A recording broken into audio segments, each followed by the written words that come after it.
लोकसभा चुनाव 2024 के महाकुंभ में आपका स्वागत है। हमारे बीच में प्रवेश दिवाकर जी हैं जो कि राजनीति के चाणक्य भी कहे जाते हैं। इनसे आज बात कर लेते हैं कि उत्तर पूर्वी लोकसभा की अगर हम बात करें तो कांटे की टक्कर इस समय है।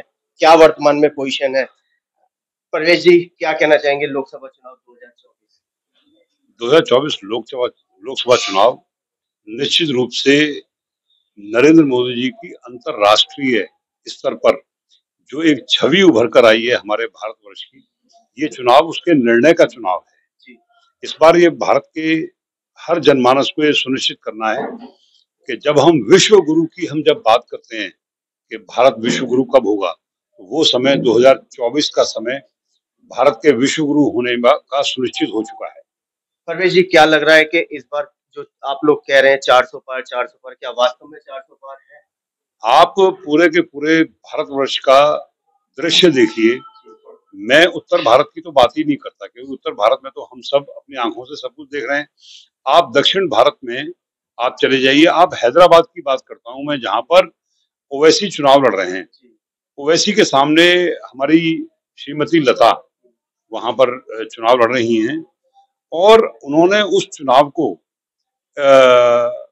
भारत के इतिहास में, जिसे कहना चाहिए भारतीय सभ्यता संस्कृति के चुनाव का प्रतीक बनाकर वहां पर रख दिया है, जहां पर ये कहा जाता था कि ओवैसी के अलावा हैदराबाद में दूसरा कोई व्यक्ति चुनाव लड़ नहीं सकता। वहां पर आज उनके नाम की वहां पर हमारे भारतीय जनता पार्टी का परचम लहराया जा रहा है और लता हमारी कैंडिडेट है जिनके नाम का वहां पर धूम मची हुई है। परवेज जी आपने न जाने कितने चुनाव लड़वाए हैं और कितने चुनाव में आप गए भी हैं। इस बार का चुनाव आपको क्या नजर आता है देखने में? दिल्ली के अंदर पहली बार ऐसा हुआ है, पार्टी के अंदर चाहे वरिष्ठ लोग हैं, चाहे पार्टी का छोटा कार्यकर्ता है, पार्टी का पदाधिकारी है, पार्टी का पुराना पदाधिकारी रहा है, हर व्यक्ति को बूथ स्तर पर जिम्मेदारियां दी गई हैं। मैंने पीछे सोशल मीडिया पर कल टैग किया था कि मैं देश भर में लगभग 10 राज्यों में लगभग चुनाव लड़ाने के लिए विधानसभा प्रभारी के रूप में गया हूँ और कई सीटें तो ऐसी थी कि जो हारी हुई थी और वहां पर भी जीतने का कोई चांस नहीं था, वो विजयी हुई हैं। और इस बार दिल्ली के लोकसभा चुनाव में मुझ जैसे कार्यकर्ता को यहाँ पर मात्र 3 पोलिंग बूथ दिए गए हैं, मात्र तीन पोलिंग बूथ दिए गए हैं और मैं उन 3 पोलिंग बूथ का, जिसे कहना चाहिए कि बूथ प्रभारी के नाते मैं काम देख रहा हूँ। शक्ति केंद्र प्रभारी यानी कि एक शक्ति केंद्र में 3 बूथ, उसका मैं प्रभारी के नाते काम देख रहा हूँ। इतना भारतीय जनता पार्टी का माइक्रो मैनेजमेंट जमीनी स्तर पर इतने नीचे काम कर रहा है इस वक्त। परवेश जी अगर हम बात करें मोदी सरकार के भाषणों की तो वहां से विपक्ष का ये कहना है महंगाई गायब है, विकास गायब है, बेरोजगारी की कोई बात नहीं होती, बात होती है तो केवल हिंदू मुस्लिम की बात होती है। अच्छा एक बात बताइए, इस बात को नेता ही क्यों करें?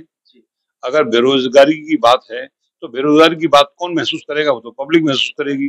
पब्लिक को क्या बेरोजगारी महसूस हो रही है? दूसरी बात, महंगाई की बात कौन करेगा? महंगाई की बात नेता क्यों करेगा? महंगाई की बात तो पब्लिक करेगी। पब्लिक को महंगाई महसूस हो रही है, अगर पब्लिक को महंगाई महसूस हो रही है तो वो निर्णय करे। यूपीए के शासनकाल के अंदर 450 सिलेंडर और मोदी सरकार के कार्यकाल में 1100। हमेशा क्या होता है कि जब समय इसी हिसाब से अगर हम देखा जाए, क्योंकि ये बात मुझे शोभा नहीं देती, कि मैं इस बात को कहूं कि भाई सिलेंडर के दामों से हम शासन काल की तुलना करें।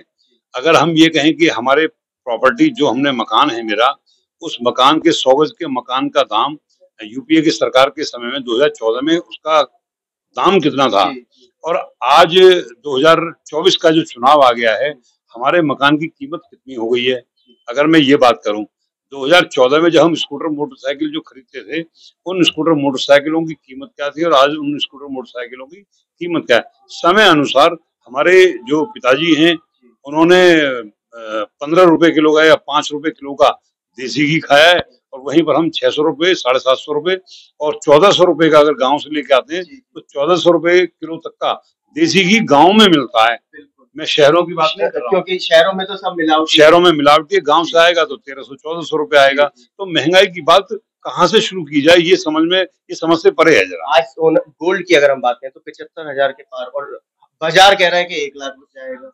अगर अब अगर मैं इसी बात को या तो शासन तंत्र के साथ जोड़ के चलूं जी, या मैं इनको ऐसे जोड़ के चलूं कि हमारा, हालांकि गरीब तबके के पास में सोना चांदी जी, उस तबके के पास में शायद नहीं होता है, जी, होता है तो बहुत कम मात्रा में होता है, लेकिन सोना चांदी खरीदने की हैसियत मध्यम वर्गीय परिवार या अपर अपर मिडिल क्लास, जी, वही लोग इसको खरीद पाते हैं, और उन्हीं लोगों के दाम घटते बढ़ते रहते हैं।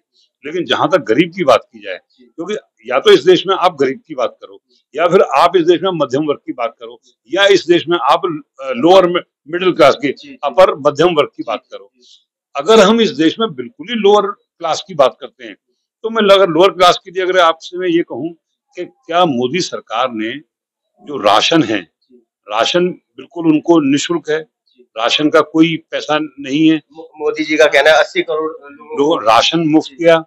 अगर हम गरीब किसान की बात करें, मैं अमीर किसान की बात नहीं कर रहा हूँ, जी, जिस किसान के पास में 20 बीघा 25 बीघा खेत है, मैं उसकी बात नहीं कर रहा, जिसके पास में 5 बीघा खेत है, मैं उसकी बात कर रहा हूँ। 6,000 रुपया साल का जी, उसको उसके खाते में गया, जी, उसको राशन राशन पानी फ्री का मिला, जी, ठीक है, बिजली पानी में उसको सब्सिडी मिली या फ्री मिली। आप ये लगा लीजिए, अगर अगर लोअर क्लास की बात करें, तो लोअर क्लास के लोगों को सरकार दे रही है, उनकी मदद कर रही है। अपर मिडिल क्लास की बात करें, तो अपर मिडिल क्लास सक्षम है, जी। लेकिन कुछ सुविधाएं उसको भी मिल रही हैं, कुछ सुविधाएं उसको भी दी जा रही हैं। लेकिन परवेश जी बात करें मिडिल क्लास की तो उसके लिए सरकार ने क्या पैमाना सेट करा? उसके लिए तो महंगाई चरम सीमा पर है, नौकरी हाथ में नहीं है। आप है ना, सच बोलने वाली अगर बात की जाए, जी, तो इस देश में राजतंत्र का आदमी जवाब देता है, सच नहीं बोलता। मिडिल क्लास में इस देश को कभी भी कोई सरकार कुछ नहीं दे पाएगी, कभी कुछ नहीं दे पाएगी। कभी नहीं दे पाएगी, कोई भी सरकार आ जाए। जी, आज हमारी सरकार है, हम ये कहें कि हम मिडिल क्लास के लिए ये काम कर देंगे। मिडिल क्लास को तो काम करना है, मिडिल क्लास को तो अपने बच्चों को पढ़ाना है, मिडिल क्लास को अगर व्यापार करना है तो अपने व्यापार में मेहनत करनी है, मेहनत करेगा तो रोटी मिलेगी उसको। जी, जी। अगर वो ये सोचता है कि मुझे शासन तंत्र से किसी प्रकार का कोई रिलीफ मिल जाएगा, है, तो उसे रिलीफ नहीं मिलेगा, उसे वो खुद करे, खुद कमाए, खुद खाए। तो हमारे बीच में परवेश दिवाकर जी से बातचीत का दौर जारी रहेगा। वक्त है एक छोटे से ब्रेक का। साफ कह दिया कि मिडिल क्लास को तो डेली गड्ढा खोदना है और डेली पानी पीना है। सरकार कोई सी भी आ जाए कि कोई लाभ नहीं मिलने वाला। वक्त है एक छोटे से ब्रेक का। ब्रेक के बाद बातचीत का दौर जारी रहेगा। कन्हैया कुमार वर्सेस मनोज तिवारी।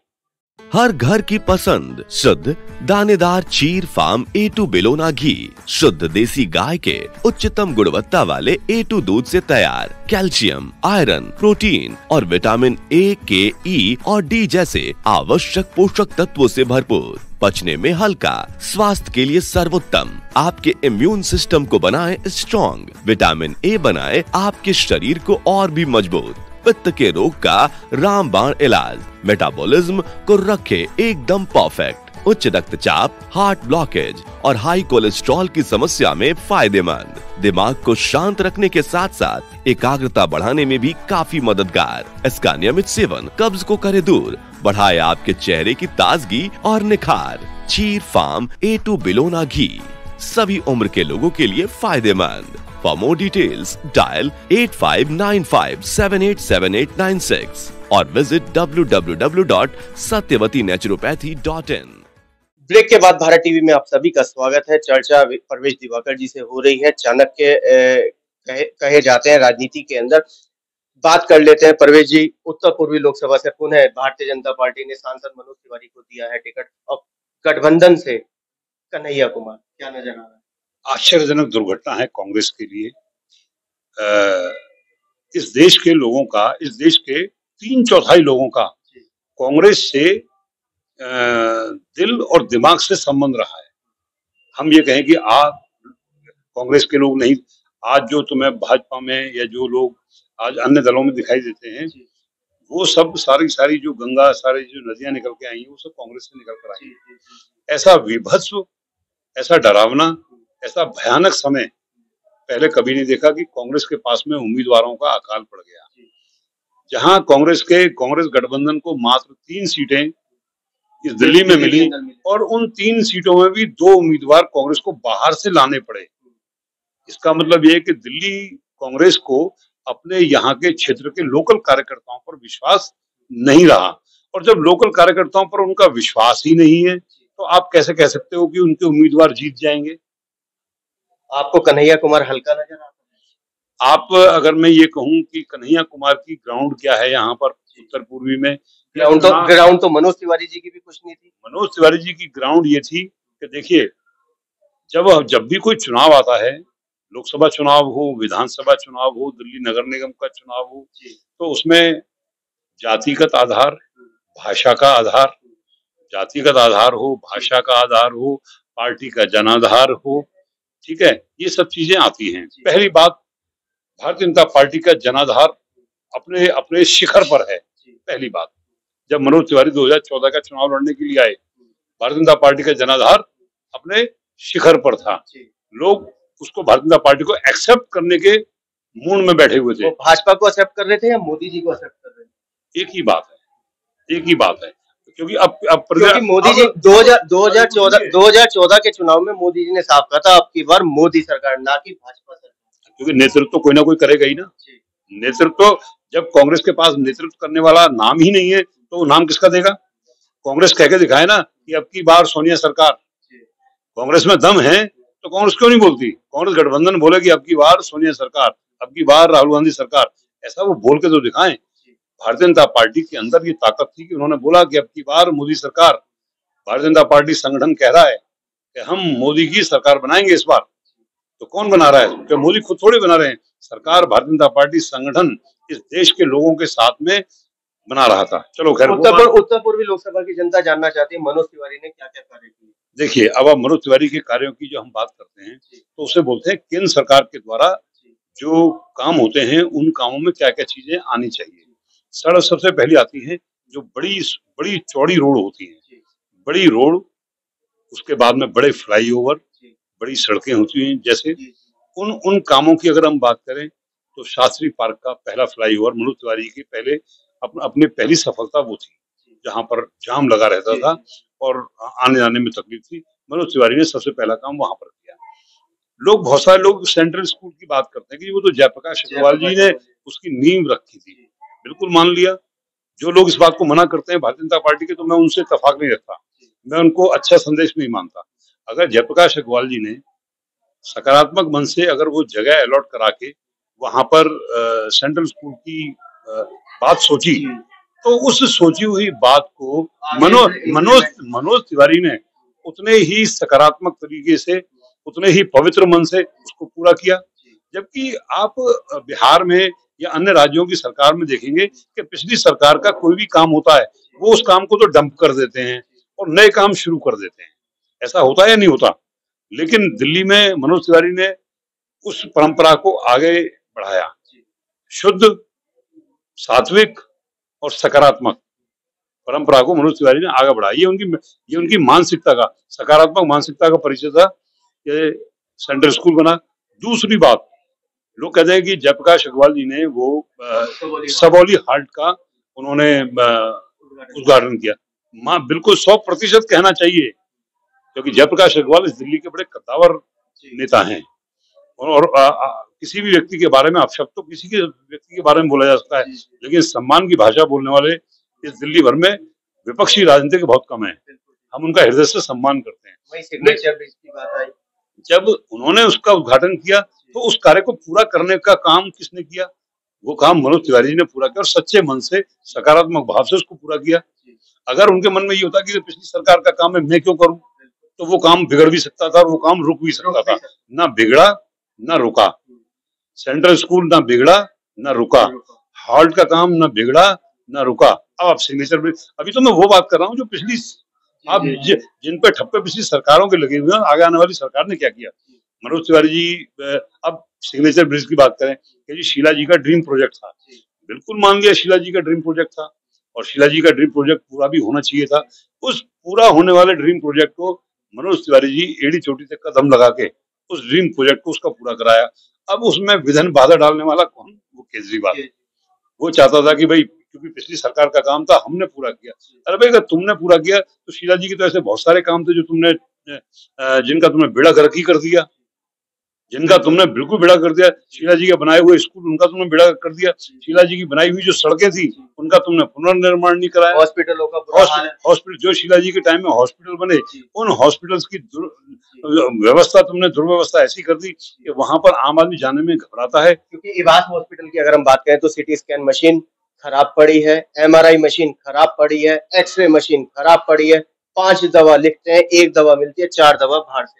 बिल्कुल सारे अस्पतालों का ये हाल है। चलो खैर, वो तो जेल में है बेचारे, अब उनका उनका क्या कहें, अपराधियों के बारे में कहना अपने मुंह से ठीक नहीं है। मुख्यमंत्री, इनका मुख्यमंत्री, उप मुख्यमंत्री, जिनका वित्त मंत्री, ये सब जेल में बैठे हुए हों। अब आप ये कल्पना करें कि ये दिल्ली को संभालेंगे, वो तो बात करना बेकार है। फिलहाल जो बात कर रहे हैं आप, लोकसभा चुनाव की बात कर रहे हैं, कन्हैया कुमार की बात कर रहे हैं। ये वही कन्हैया कुमार है जो देशद्रोह की बात करता है। छात्र होकर आप जवाहरलाल नेहरू विश्वविद्यालय के छात्र हैं और उन छात्रों के बीच में आप देश को बांटने की बात करते हो, देश को टुकड़ों टुकड़ों में बांटने की बात करते हो। किसी विद्यार्थी, मैं एक इंस्टीट्यूशन चलाता हूँ, मेरे यहाँ का विद्यार्थी खड़े होकर कल ये कहने लगे कि दिल्ली को हम टुकड़े टुकड़ों में बांट देंगे या इस देश को हम टुकड़े टुकड़ों में बांट देंगे। आप इससे क्या मैसेज निकालेंगे? इसका क्या मैसेज जाएगा? कन्हैया जी का ये कहना, मेरे भाषणों को तोड़ मरोड़ करके पेश किया। अरे भाई, अगर तोड़ मरोड़ के पेश किया तो आप मानहानि का मुकदमा एक एक व्यक्ति पर चला दीजिए। आपको किसने रोका है? स्वतंत्र भारत है। स्वतंत्र भारत में आपके पास में अभिषेक मनु सिंघवी जैसे बिकाऊ वकील हैं आपके पास में। आप उन वकीलों की मदद से आप अपने सम्मान की लड़ाई लड़ो ना, क्यों नहीं लड़ते? कन्हैया जी का कहना और राहुल गांधी का भी ये कहना कि नफरत का बाजार और मोहब्बत का बाजार, ये 2 विचारधारा चलती है। कैसे? आप ये बताइए, नफरत के बाजार की अगर बात करें, उत्तर प्रदेश में आप चले जाइए, आप लौनी, या आप यहाँ से अप्सरा बॉर्डर पार करो, आप यहाँ से गोकलपुर बॉर्डर पार करो, भारतीय जनता पार्टी की सरकार है। कितने मुसलमानों के या अल्पसंख्यकों के खिलाफ वहाँ वातावरण बनाया जा रहा है, कितने मुसलमानों के मर्डर हुए, कितनों की जमीन छीनी जा रही है, कितने लोगों के रोजगार छीन लिए, कितने लोग ऐसे हैं जो घर से बेघर कर दिए। कोई उदाहरण तो दीजिए।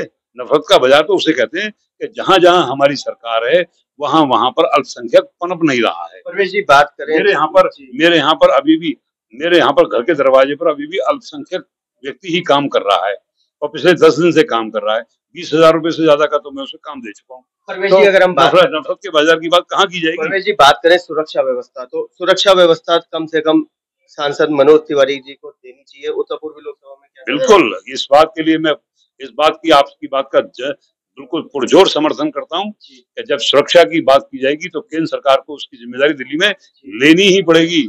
और अगर मनोज तिवारी जी से व्यक्तिगत बात की जाए या शासन सत्ता की बात की जाए या आपके भारत टीवी के माध्यम से कहने की बात की जाए, तो मैं इस बात का पुरजोर आपकी बात का समर्थन करता हूं कि दिल्ली की सुरक्षा व्यवस्था केंद्र के द्वारा दी जाने वाली सुरक्षा व्यवस्था है और वो उसके दिल्ली में उसके आगामी समय में पुख्ता इंतजाम करने चाहिए और करने पड़ेंगे। क्योंकि देखने में आ रहा है कि किसी आप ही की खुद की 2-2 3-3 गाड़ियां चोरी हो गई, किसी की बाइक चोरी हो रही है, किसी की स्कूटी चोरी हो रही है।